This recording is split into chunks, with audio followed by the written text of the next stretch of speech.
ये बातें बिना तथ्यों के हैं तो फिर तो खुश होना चाहिए, वो तथ्य सामने आ जाएंगे। ज्यादा समय नहीं है, आप बार बार ये कह रहे हैं। मुझे जरा बताइए वारिस साहब, जो बार बार ये कह रहे हैं दुष्यंत जी कि ज्यादा समय नहीं है, उसका आधार क्या है? क्योंकि हर बार तो जब चुनाव हो रहा है और राष्ट्रीय स्तर पर चुनाव हो रहा है तो पसंद जनता ने साफ कर दी है। अब 24 में पसंद दूसरी होगी, ये कैसे कह रहे हैं?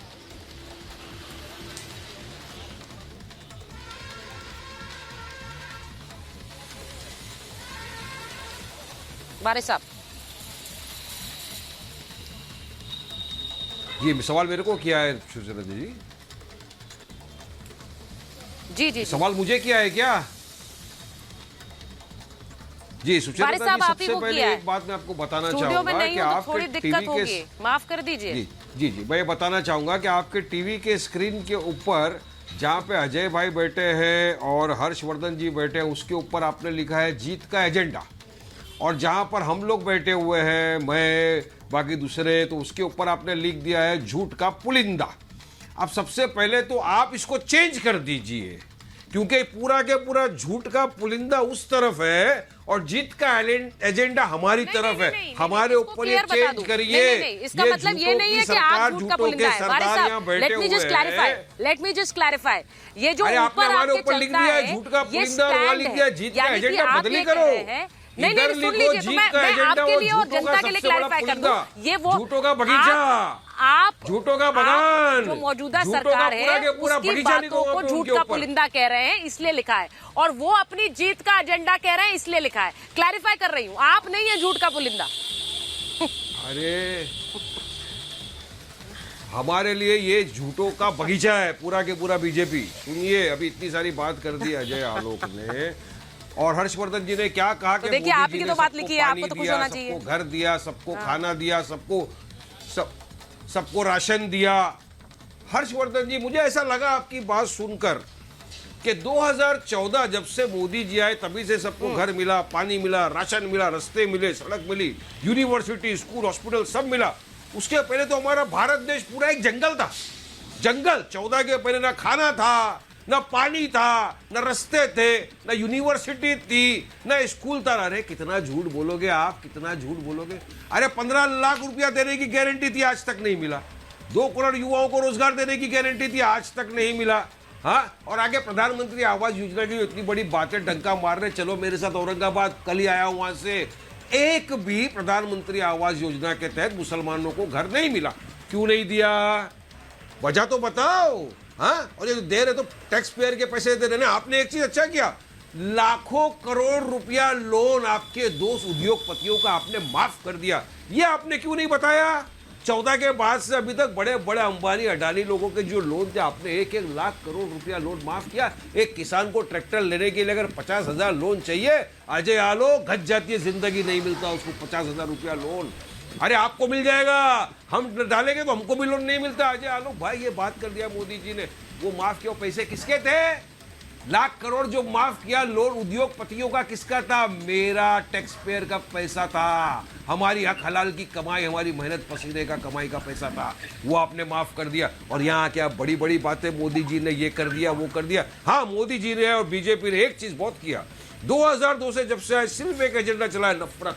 मुसलमानों को 2 गालियां, मुसलमानों के खिलाफ नफरत फैलाओ, हमारे हिजाब से नफरत, हमारे खाने पीने से नफरत, हमारी नमाज से नफरत, और अपनी सियासत की रोटी से को। इसके नहीं, ऐसा नहीं है। मैं फिर वही बात कह रही हूँ कि ये एक एजेंडा के रूप में क्यों फैलाया जाता है, ये एक एजेंडा के रूप में क्यों फैलाया जाता है। आपने शायद वो रमजान वाली बात नहीं सुनी है, और मैं इसलिए उसको बार बार बोल रही हूँ क्योंकि प्रधानमंत्री ने खुद कहा कि हम ये सब चीजें बताते नहीं है, लेकिन हम ये सोचते हैं। और ऐसा नहीं है, उन्होंने ये भी कहा है, जो कल से चर्चा चल रही है, हर्षवर्धन जी, कल से चर्चा चल रही है। वारिस पठान साहब फिर वही बात कर रहे हैं, हमसे नफरत, हमारे खाने से नफरत, हमारे पहनावे से नफरत। कल से चर्चा यही चल रही है कि किसकी संख्या बढ़ गई, किसकी घट गई। प्रधानमंत्री ने कहा कि वो इंपॉर्टेंट नहीं है। मैं क्यों इस बात को बार बार हाईलाइट कर रही हूँ, क्योंकि बहुत से लोगों को ये लगेगा कि भाई इस बात से चिंता है कि मुसलमानों की संख्या बढ़ गई है। ऐसा नहीं, वो कह रहे हैं कि एक संस्कृति अगर लुप्त होगी तो उससे खतरा है। मैं तो ये आरोप बार बार वारिस पठान लगा देते हैं कि सबसे नफरत है, गिर गया है। देखिए सुचेता जी, मुझे वारिस भाई से आज थोड़ा सा ना, हर्षवर्धन जी जवाब दीजिए। हाँ, वारिस भाई इस तरह से नहीं थे, वो आपको क्यों ललकारते हैं? आपसे बहुत मोहब्बत है उन्हें। नहीं, ये तो अच्छा है, ये तो बढ़िया है, लेकिन तर्क वगैरह छोड़ के चले आते हैं आप। वही रटी रटाई बात हर जितने टीवी चैनलों पर आप मतलब आपकी बात लोग सुनने के लिए बुलाते हैं, आप ऐसे एक ही बात रटिएगा तो जो रेडियो नहीं होता है घिस जाता है, फिर घर घर आवाज करने लगता है, तो वही आपका हाल ना हो जाए, इसलिए ऐसा नहीं करना चाहिए। मोदी जी और मेरी बात आपने सुनी भी नहीं। रटी रटी रात हमने ये किया, हमने वो दिया, हमने ये किया, हमने वो किया, नया क्या लाए मोदी जी, नया क्या लाए, क्या नया लाए बताइए, नफरत नहीं फैला रहे। मेरी बात अच्छा मुझको जवाब तो दे दीजिए वारिस साहब, जवाब आप पहला मोदी जी के बारे में बोलिए, हर चीज कहती हूँ एक दूसरे का टाइम ऐसे मत लिया करिए, उनको बोलने दीजिए ना, उनका समय है, मेरी बात एक एक करके बोलेंगे। जो सच्चर कमेटी और रंगनाथ मिश्रा कमेटी मुसलमानों की बदहाली, मुसलमानों के जिसको कहते हैं जीवन स्तर के नीचे स्तर पर पहुंच जाने की बात करती थी, नरेंद्र मोदी के शासनकाल में आपका जीवन स्तर बेहतर हुआ? आपका नहीं, आप तो वैसे भी बड़े आदमी हैं, मतलब जो सामान्य मुसलमानों की बात कर रहा हूं, आप और वैसे भी तो बहुत बड़े लोग, ये मैं कह रहा हूं। और ये हर सरकार की जिम्मेदारी थी। अगर हर सरकार अपनी जिम्मेदारी गवर्नमेंट पॉलिसी में बिना किसी भेदभाव के हिंदू, मुसलमान, जाति, धर्म, क्षेत्र इसको छोड़कर करती तो ये देश आगे निकल जाता। अगर सरकारें 1 लाख रुपए भेजें और उसमें 85,000 रुपए खा जाए या कमीशन खोरी में चला जाए तो 15,000 में क्या बनेगा? देश ऐसे ही बनेगा। और उसके बाद कुछ लोग आके इसको हिंदू ग्रोथ रेट कह देंगे। इसीलिए जब 1 लाख का 1 लाख आएगा बिना किसी कमीशन खोरी के आएगा तो निश्चित तौर पर चाहे हिंदू हो चाहे मुसलमान हो सबका भला होगा। तो मैं ये समझाने की कोशिश कर रहा हूं। अब आप बताइए इसमें भी आपको कोई एतराज है क्या? मैं बस ये कहना चाह रही हूँ हर्षवर्धन जी, मेरे पास समय बहुत कम है, मैं एक बार नवल जी के पास जाना चाह रही हूँ क्योंकि बार बार वो कनेक्ट हो रहे हैं फिर डिस्कनेक्ट हो रहे हैं। नवल जी लास्ट वर्ड आपको देनी हूँ, 30 सेकंड जल्दी से। सुचरिता जी ये